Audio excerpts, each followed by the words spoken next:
Greetings and salutations, everybody.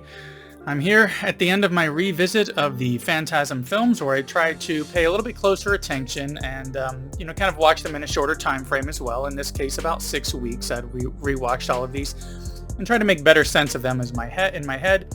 And this latest one, the final one, was definitely interesting. Of course, I'm speaking of Phantasm Ravager from 2016.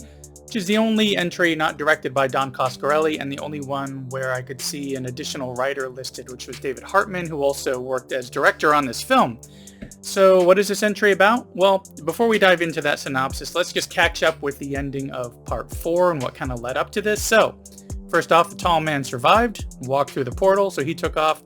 Reggie grabbed his quad-barrel shotgun and ran into the portal after him. And Mike had the ball removed from his head from the tall man and is seemingly laying there dying and having a moment where he's kind of flashing back to being a kid to before the tall man came to his town, and everything was pretty much okay. And at the end of that little vision, he rides off in the ice cream truck with Reggie. So, the synopsis for Part 5 Ravager simply states, the Phantasm nightmare comes to an end as reality blurs for a hero in search of his friend and out to vanquish a villain who can be two places at once. Okay, so that one was actually from Amazon. IMDb just says it's a final installment, didn't really give us much to go on.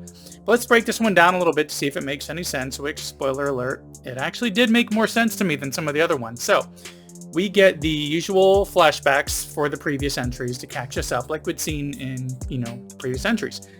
We also get, back onto this road trip to vanquish evil.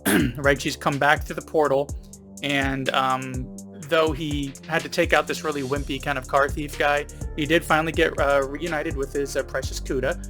So, we also get, of course, another attempt by Reggie to just get some tail in the form of a character by the name of Dawn, a woman he met on his journey who he shacks up with for a night at a location where we also get to see a character played by Daniel Roebuck, who also appeared in the Coscarelli films John Dies at the End, as well as Bubba Hotep. And actually, now that I think of it, that car thief guy was also in Bubba Hotep, playing a coroner, I believe, with Daniel Roebuck. Anyways, so it may sound like a little bit of the same old, go on a road trip, vanquish evil, Reggie's trying to get some tail, all that kind of stuff. But there is a lot more going on with this one, as Reggie keeps kind of flipping between coming back through the portal, being on that road trip, trying to track down the tall man, to being in an institute because he has dementia.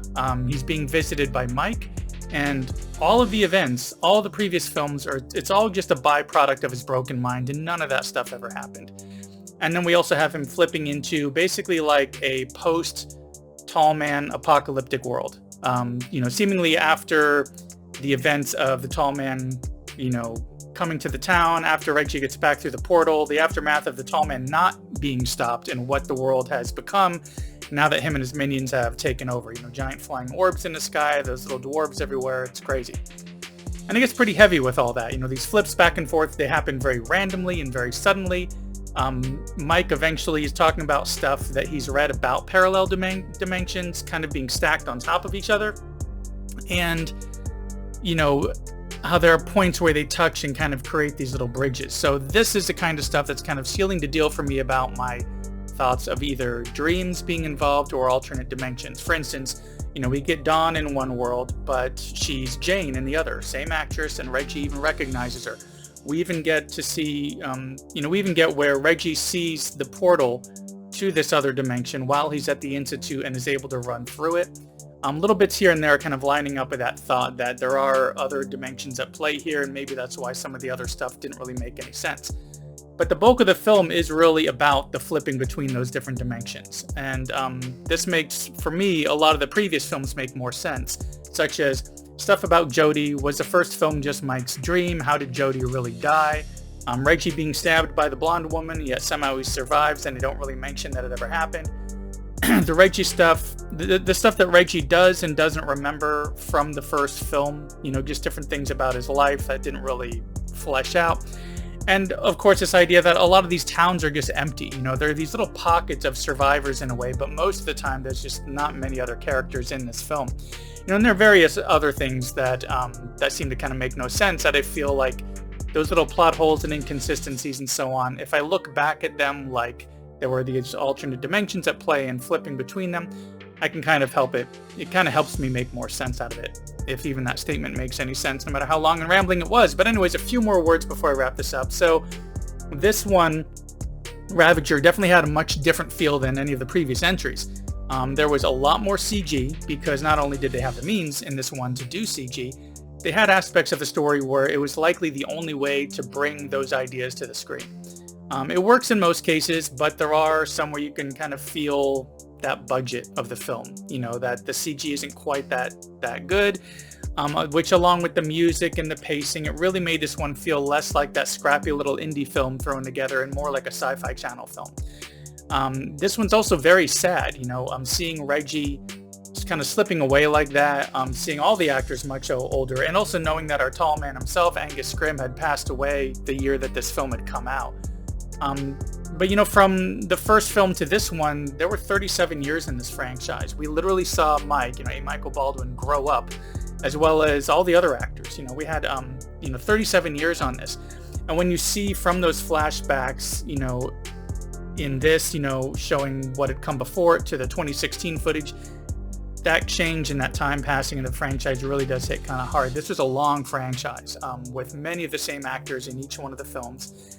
And knowing that these were never blockbuster hits, it kind of felt more personal, like a 37-year-old passion project of sorts, where anybody involved in it was more just wanting to tell this really bizarre story for fun, rather than any expectation of a mega theatrical hit that was going to make everybody rich. And this final entry really brought all of that home. I guess to finish this film itself and this series in general, I'll just say this. Even though this film had a different look and feel compared to the previous ones, and even though some aspects of it I didn't enjoy as well as some of the earlier films, it's still worth checking out. And I feel like it gives a great ending to the franchise, which takes the length of the franchise and the age of the actors and these characters and the confusing aspects of what came before to heart as they try to put this last film together.